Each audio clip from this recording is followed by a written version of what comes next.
Dr. Alex Ifeanyichukwu Ekwueme hailed from Oko, Orumba North local government area of Anambra State. He was born on the 21st of October 1932 at the rustic town of Uga, where his father was serving as an evangelist of the Christian Missionary Society, CMS. His early years were spent with his family on transfers to Mbologu, Adaziani, Oba, and Oko as his father's church assignments dictated. He attended St. John's CMS Primary School, Ekwueme, from where he gained admission into the prestigious King's College, Lagos. His outstanding brilliance stood him out among his peers.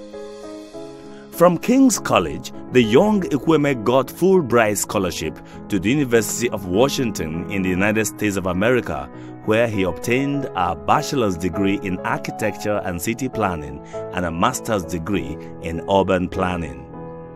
His capacity to multitask saw him bag degrees in sociology, history, philosophy, and law from the University of London. He later obtained a PhD in architecture from Strathclyde, Glasgow, in the United Kingdom. Dr. Alex Ekwueme capped his academic pursuit in 1991 with a brilliant performance at the Nigerian Law School. Alex Ekwueme's leadership qualities came to the fore at a very early age. While in King's College, Lagos, he became the school's senior prefect. While studying in America, he was president of various Pan-African students' associations. He has always been in the forefront of many things. He was a man ahead of his times. When he was in the United States, he was the president of the West African Students Association, which was a group of African students in North America. And even the All-African students in Europe and America, he was also president before he came back, and this was at age under 25. So he had that leadership quality. Ekwueme wedded Mrs. Beatrice Ekwueme on the 19th of December 1959. The marriage is blessed with children. He saw me first before I saw him, and that was in 1946. He saw 3 girls walking along. He beckoned to them to come. I was one of those 3 girls. And we came, and he asked us questions. I was quite bold. I think he followed up from there. When he went back to King's College, he was on holiday, long vacation. He wrote me a letter, sent his photograph. I believe I replied. I don't remember the details, but he did. And that started a relationship, which ended in our getting married in 1959.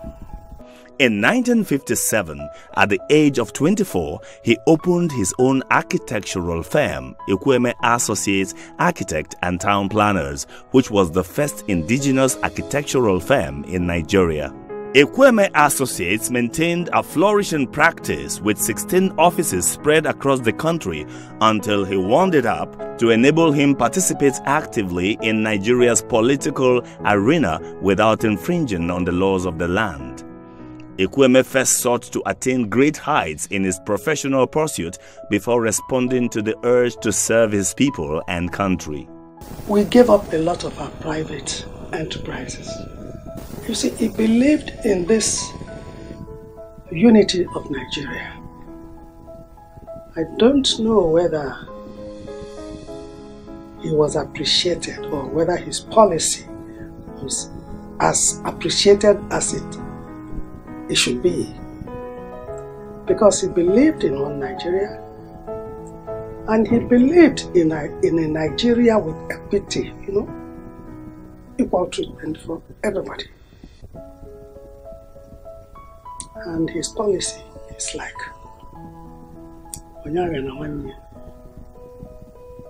take care of your brother, be your brother's keeper. And that was what he tried to do. In 1979, Dr. Ekwueme was elected the first executive vice president of Nigeria.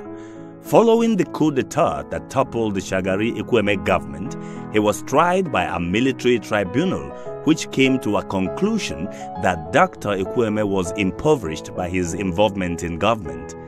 Paraphrased, Dr. Ekwueme was poorer after leaving government than he was before serving as Vice President of Nigeria. However, he continued to offer crucial counsels to ensure the progress of Nigeria.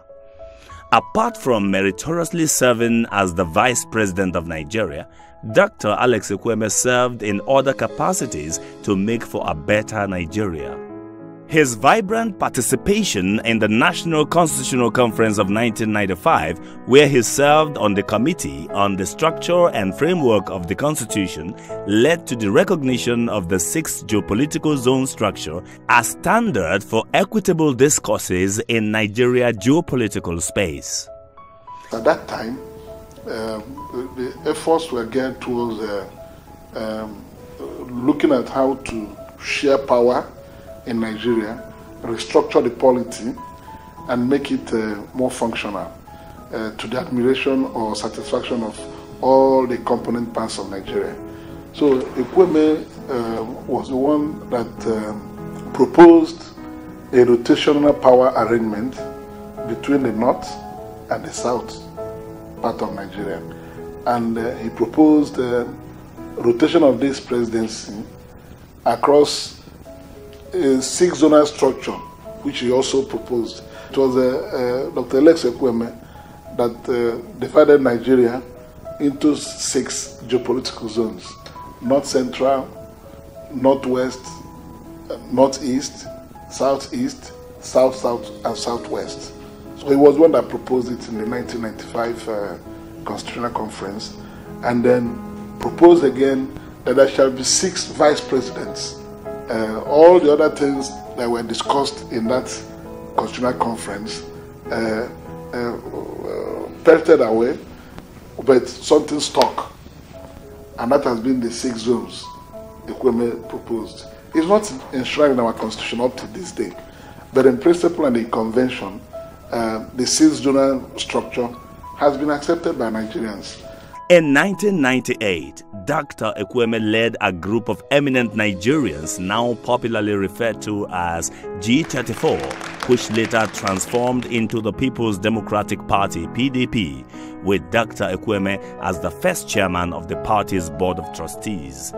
It was Alex Ekwueme who formed the famous G34 that took Abacha's government to task and rallied his compatriots across the country to form the famous G34. Many of them are gone now, people like Maladamu Chiroma and the rest of them. So it was through the activities of the G34 that the struggle for return to democratic rule in 1999 was given life. The way they confronted the leadership of Abacha then restored some hope, on the part of Nigerian citizens. While substantially responding to national and international calls to service, Dr. Alex Ekwueme did not abandon his town, Oko, the constituents of the old Agwata local government area, and his state. He established the Ekwueme Memorial Educational Trust Fund in 1965, sponsoring the education of several hundreds of youths to universities in Nigeria and abroad. He loved education from beginning to end. And even at the age of 85, he was still paying fees for children in institutions, both here at home and abroad. And so the first foundation was in memory of his late brother. So this foundation was in his memory, and we paid fees. Actually, I was working that. I was writing all the letters. I was paying the fees from secondary school. These children, anybody who passed entrance exam to any school, and because he couldn't pay fees, Alex took it up. And so it has been until death. Among others, he founded the College of Arts and Science, Oko, which has metamorphosed to the present-day Federal Polytechnic, Oko. He felt he had to return that goodwill by God and the country in the service of the country. And the best way was to venture into the areas of education by establishing the first community secondary school in this whole area, the Agwata High School, by establishing the first community hospital in this area, the Oko Community Hospital, and other institutions, and awarding scholarships to hundreds of underprivileged pupils and students at the primary, secondary, and tertiary levels, not only in this local community area and the areas beyond, but throughout the country. The depth and spread of his charitable heart earned him the revered title of the Ide of Oko, as well as Ide of Agwata, the pillar of development among his people. Ide is the Okosisi, and I honored him with that title of Okosimbaku many years ago. When you think about Okosisi, Okosisi is even mightier than Europe, you know, and that is what it stands for. To an Oko man, Ekwueme, as far as I'm concerned, made Oko. In everything, I start to be challenged by anybody. Uprightness. He does not succumb to anything. Even if you threaten him, that truth, he will stand by it. It was evident that Ide was a true detribalized Nigerian. His love and dedication to the development of his mother state, Anambra, was unflinching. Regardless of his political affiliation, Dr. Ekwueme continued to support the Anambra state government and provided valuable counsel when sought. I got very close to him shortly after my swearing-in, when we were preparing for Ozemezina, the time we buried people that died during the Civil War. When I took the invitation to him, he was very excited and remarked that no governor before me tried that, you know, and how I got the inspiration. That was something very nice to do. I felt very encouraged by that, and as you observed, he participated fully, you know, in the function, and I gave him the opportunity to lay the wreath as the father. Beyond that, he's a supporter of my administration, very strong supporter of my administration.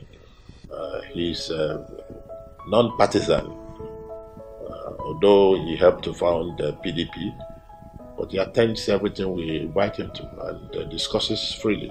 He's a very free thinker, believes very much in the cause of Ndibo.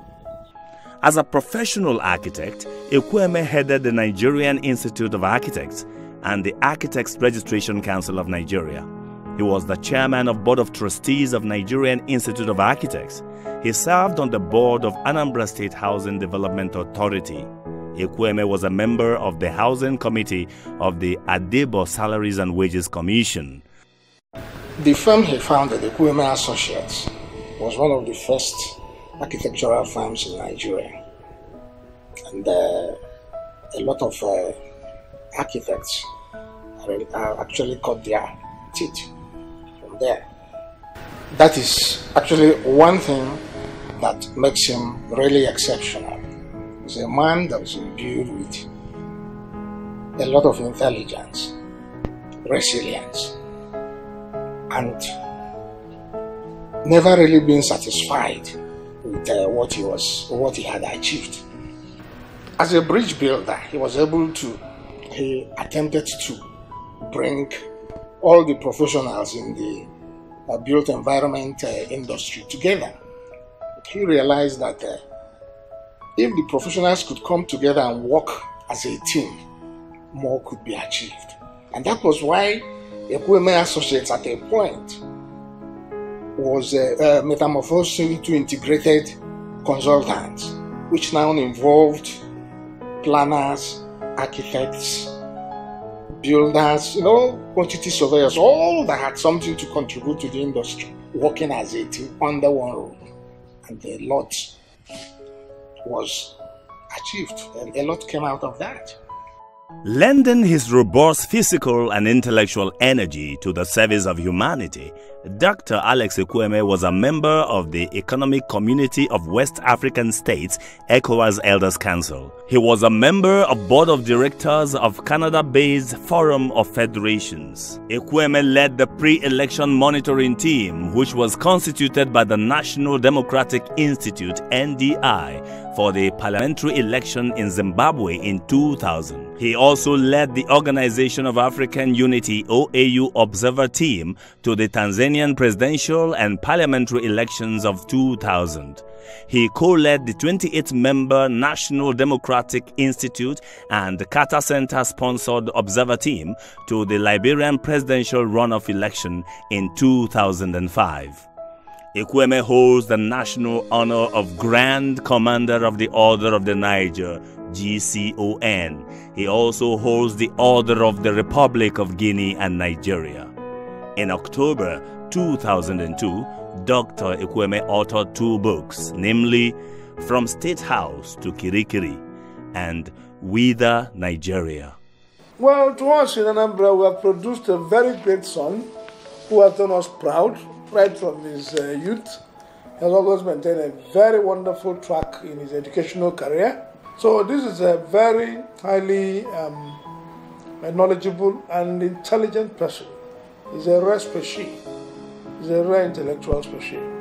And so he is a son we are very proud of, who has also done Anambra people proud and Nigerians as a whole by becoming the first elected vice president of Nigeria, apart from being the founder of the foremost architectural firm in Nigeria. So he's somebody any country will be very proud to have as their citizen. And then, of course, people from where he comes from will be very proud to have as their son.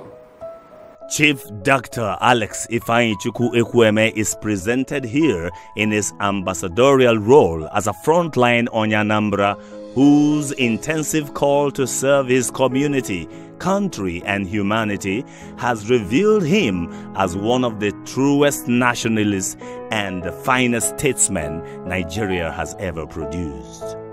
I know that Ekwueme is in heaven. And if I go there, I don't see him, I worry. Because I know the life this man lived. If he's not in heaven, I will query them. From the time the Second Republic was truncated till this present day that he bowed out in death, Ekwueme remained a cynosure of all eyes because he became a statesman of rare imagination. I think he was a man who God loved, and he was a man who loved God. He was a man extraordinarily talented with intellect, generosity, and open mind and a very forgiving spirit. He blessed many people with his generosity and forgave all those who wronged him, whether in business or in politics. And he was an extraordinary man, even though he was my brother. But he had an extraordinary talent in many ways. And as I said, he was a man loved by God, and he loved God and gave to God all he could, whether it be the church, the state, the community, or the whole wide world. So we thank God for his life. You see, starting from the age of 12, as I did, to know this man, and then getting married in 1959, the day he died was exactly 1 month to our 58th wedding anniversary. So, a relationship that spanned up to about 70 years he wasn't just a husband. He became a brother. He became a friend. He became a confidant. So I will miss him because all these things are now gone. I personally missed a father, a friend, and a statesman, and the Anambra in particular, and Nigeria as a whole, lost a great man. While the government and people of Anambra State mourn the loss of their illustrious son, all who bear kind thoughts of the icon are encouraged to take solace in his positive contributions to the good of mankind when he trod this path. Chief Dr. Alex Ekwueme, Ide, fare thee well.